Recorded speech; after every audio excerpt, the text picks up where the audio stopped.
భాగ్యనగరంలో సైకిల్ క్లబ్బులు, రైడర్ల సంఖ్య వేలలో పెరుగుతుంది. వారాంతాల్లో వందల కిలోమీటర్ల మేర రైడ్స్ చేస్తూ యువత సందడి చేస్తుంది. సైకిల్ అమ్మకాలు కూడా 5,000 నుంచి లక్షల ధరల్లో జోరుగా సాగుతున్నాయి. అయితే సైక్లిస్టుల ఉత్సాహానికి తగ్గట్టుగా నగరంలో ట్రాక్లు మాత్రం అందుబాటులో లేవనే వాదనలు వినిపిస్తున్నాయి. దీనిపై మరింత సమాచారం మా ప్రతినిధి ప్రియాంక అందిస్తారు.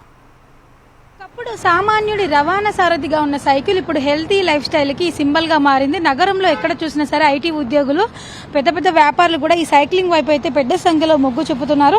నగరంలో పదుల సంఖ్యలో సైకిల్ క్లబ్లు, వేల సంఖ్యలో సభ్యులు చేరుతుండడంతో కూడా సైక్లింగ్ అయితే రోజు రోజుకి ఆదరణ పెరిగిపోతూ ఉంది. అయితే దానికి అనుగుణంగా నగరంలో తగినన్ని సైకిల్ ట్రాకులు కూడా అందుబాటులో లేకపోవడం అయితే ఇప్పుడు పెద్ద సమస్యగా మారింది. గతంలో జీహెచ్ఎంసీ ఆధ్వర్యంలో కూడా కేబీఆర్ పార్క్ చుట్టూ నిర్మించిన కూడా ప్రమాదాలు ఎక్కువగా జరుగుతుండడంతో సైక్లిస్టులు అక్కడికక్కడికే కూడా వెళ్ళడం అయితే మానేశారు. మోటార్ వాహనదారులు కూడా సైక్లిస్టులు తక్కువగా చూడటము, వేగంగా దూసుకుపోతుండడంతో కూడా ప్రమాదాలు ఎక్కువగా జరుగుతున్నాయని వారైతే ఆవేదన వ్యక్తం చేస్తున్నారు. ప్రస్తుతం నగరంలో కేవలం ఓఆర్ఆర్ దగ్గర మాత్రమే ప్రత్యేకమైన ట్రాక్ అయితే అందుబాటులో ఉంది. సైక్లింగ్ చేసే వారందరికీ కూడా నగరంలో సైక్లింగ్ ను ప్రోత్సహించేందుకు కూడా కోకపేట ఐటీ కారిడార్ ని కలుపుతూ నార్సింగి, మంచిరేవుల పరిధిలో ఓఆర్ఆర్ పక్కన కూడా 23 కిలోమీటర్ల మేర 3 లైన్ల solar roof top cycling track మీద నిర్మించారు. 16 మెగావాట్ల విద్యుత్ ఉత్పత్తి చేశారు. రాత్రి వేళల్లో సైక్లింగ్ చేసుకునే విధంగా అయితే దీనైతే డిజైన్ చేయడం జరిగింది. అయితే తాజాగా చూసుకున్నట్లయితే కూడా ఈ ట్రాక్ భద్రత కూడా ప్రశ్నార్థకంగా మారిందని కూడా చెప్పొచ్చు. ఎందుకంటే పాదచారులు, రన్నర్లు కూడా దీన్ని ఆక్రమిస్తున్నారని, అలాగే ఈ ట్రాక్ వెంట జంతువుల రాకపోకలు సాగిస్తుండడంతో సైక్లింగ్కు తీవ్ర ఇబ్బందిగా మారిందని కూడా ఫిర్యాదులు అయితే అందుతున్నాయి. నగర వ్యాప్తంగా చిన్న పెద్దవి కలిపి కూడా సుమారుగా 250కి పైగా ప్రత్యేక సైకిల్ షోరూమ్లు అయితే ఉన్నాయి.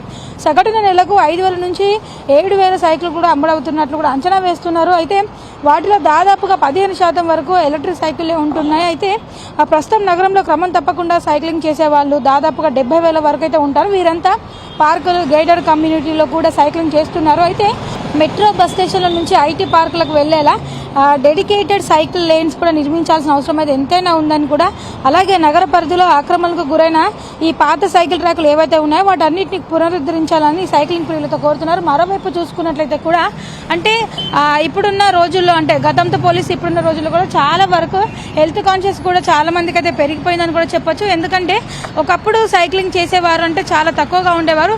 అంటే గతంలో ఈ టూ వీలర్ బైక్స్ ఇవన్నీ రాగినప్పుడు కూడా సైక్లింగ్ ఎక్కువగా వాడేవారు పాతకాలంలో. ప్రస్తుతం చూసుకున్నట్లయితే కూడా అందరూ ఇప్పుడున్న మోడర్న్ డేస్కి తగ్గట్టుగానే మోటార్ బైక్స్ని అందరూ కూడా కొనుగోలు చేస్తున్నారు. ఈ నేపథ్యంలో ఈ బైక్లు వాడడం వల్ల కూడా చాలా వరకు ఇటు వాయు కాలుష్యము, శబ్ద కాలుష్యం కూడా ఎక్కువగా పెరుగుతుంది. వీటి వల్ల కూడా ప్రకృతికి ఎంతో హాని కలుగుతుంది. కాబట్టి అంతేకాదు ఇతర టూ వీలర్ బైక్స్ వీటితో పోలిస్తే కూడా ఈ సైక్లింగ్ చేయడం వల్ల శారీరకంగా కూడా బలంగా ఉండడం పాటు ఇటు మజిల్ పవర్ కూడా పెరుగుతుంది. కాబట్టి సైక్లింగ్ చేయడం వల్ల ఆరోగ్యకరమైన ప్రయోజనాలు ఎన్నో ఉన్నాయి.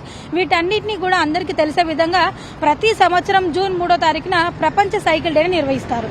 వీడియో జర్నలిస్ట్ నరేష్తో ప్రియాంక, HM టీవీ, హైదరాబాద్.